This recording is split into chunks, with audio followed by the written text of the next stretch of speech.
We come now to the fourth visit, where I shall introduce you to your greatest asset, and with this introduction, the master key to success will be within your easy reach. I say this is your greatest asset because it is the fourth of the 17 success principles with which you may tap and draw upon the supreme power which created you and runs this entire universe. The name of this principle is applied faith, and I want you to remember it is not something I am bringing to you, but it is something you already possess, although you may not have made use of it in the past. And now let me tell you what applied faith is and what you can do with it. Applied faith is the mental attitude wherein you may clear your mind of all fears and doubts and direct it to the attainment of whatever you desire in life. In our first visit, I told you that you and I and every person were blessed with the privilege of complete control over but one thing, and that is the exclusive right to take possession of our own minds and direct them to the attainment of whatever we desire in life. Applied faith is a mental attitude we must cultivate and maintain before we can take complete possession of our minds. It is the means by which we may break the seal of that envelope I mentioned in our first visit and take full possession of the 6 forms of riches we get in return for taking possession of our minds and using them. Those 6 riches were, as you may remember, sound health, peace of mind, a labor of love of your own choice, freedom from fear and worry, a positive mental attitude, and material riches of your own choice and quantity. We are now, this very moment, standing in front of the gateway which can be opened only with the great master key to success. And I'm giving you the closest clue I have yet mentioned as to how you may take possession of this key. In order that you may condition your mind to embrace and use applied faith, you must understand that there are 2 ways in which you can use faith. You can put it into reverse gear and use it in a negative way by allowing your mind to dwell upon the circumstances and the things you do not want, such as poverty, ill health, failure, defeat. And this is precisely what the majority of people do, which explains why the majority of people go through life in misery and want. Or you can take possession of your mind and direct it to think of the 6 riches which came over with you in that sealed envelope. And you will attract these riches to bless and serve you all through your life. Isn't it a strange fact that most people make a negative application of their great power of faith by thinking about and believing in poverty, ill health, fear, failure, and defeat, when it would be so easy for them just to change their thinking over to the circumstances and things they desire? Now let me give you a description of the one thing which represents the main difference between a successful person and a failure. Please listen carefully and think for yourself as I speak, because failure to recognize the truth I am about to give you is the starting point of most failures. Successful people in all occupations, all professions, and all callings have one trait which distinguishes them from the failures. It is their capacity for belief. The failures see the hole in the donut, but do not see the donut around the hole. The successes see the hole also, but they see the donut around the hole. Thomas A. Edison believed that he could perfect an incandescent electric lamp, and despite the fact that he failed over 10,000 times before he was crowned with success, he made his belief uncover the secret for which he was searching. Give one guess as to how many times the average person must fail before he quits.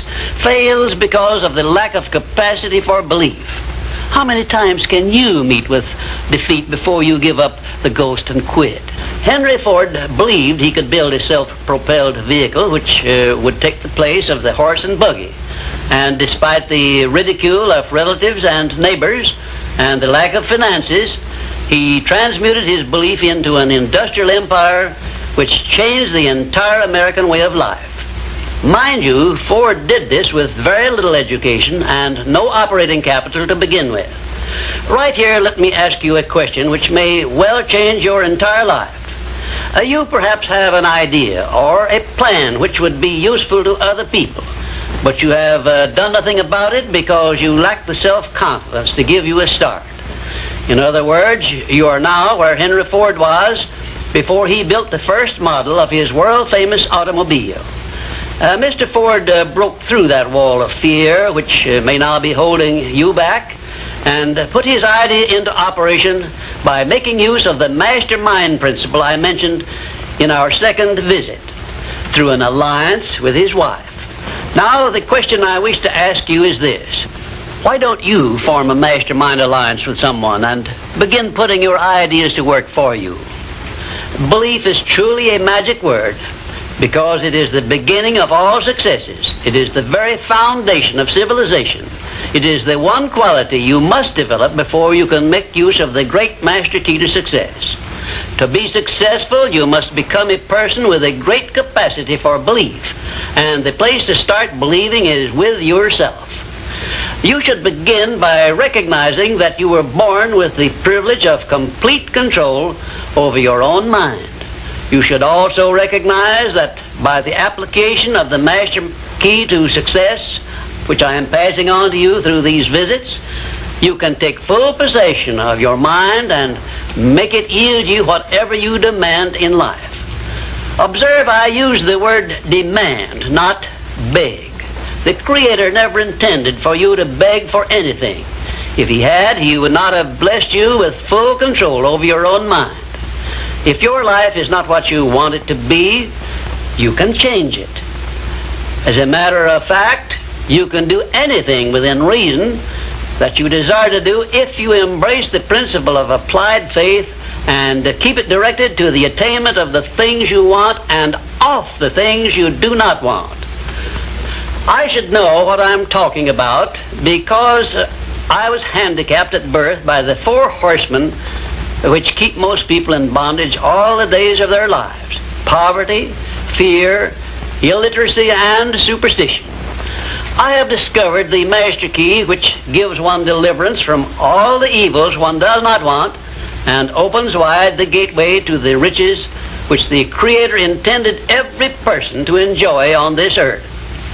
Applied faith is the only means by which the master key can be appropriated and used. Therefore, I give you these instructions through which you may create a mental attitude which is favorable for the expression of faith. 1. Know what you want and believe that you can and will get it. 2. Give expressions of gratitude many times daily for having received that which you want, even before you actually get physical possession of it. Possession starts first in the mind. Please remember this. 3rd, keep your mind open for hunches from within. And when you are inspired to action, do not wait, but move on your own personal initiative at once. Remember, there can be no application of applied faith without action.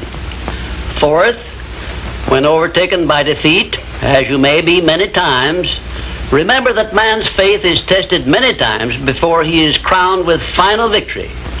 And accept your defeat as nothing more than a challenge to keep on trying. And 5, a burning desire for the things or circumstances you want is the starting point of all applied faith. Be definite, believe, and act. And keep on acting if at first you meet with defeat. 6, when doubt creeps into your mind, remember that whatsoever a man believeth, that shall he also reap. Remember, faith is not something you get. Faith is something you already have. But you may be using it in reverse gear by believing in the circumstances and things you do not want, the things you fear. Remember also that faith is guidance only. It is not a power which will bring you what you want, but a power that can guide you to go after what you want and get it. Remember, too, that your faith is limited only by your own capacity to believe. You can do whatever you make up your mind to do. I believed I could give the world a practical philosophy of success which would free men and women from their fears and limitations. I stood firmly back of that belief through 20-odd years of effort. and saw my belief give freedom to millions of people. Do the thing, said Emerson, and you shall have the power. May I paraphrase this great truth by saying, believe and you shall receive. And now, until our next visit, will you please remember that your life is exactly what you make it by your own mental attitude.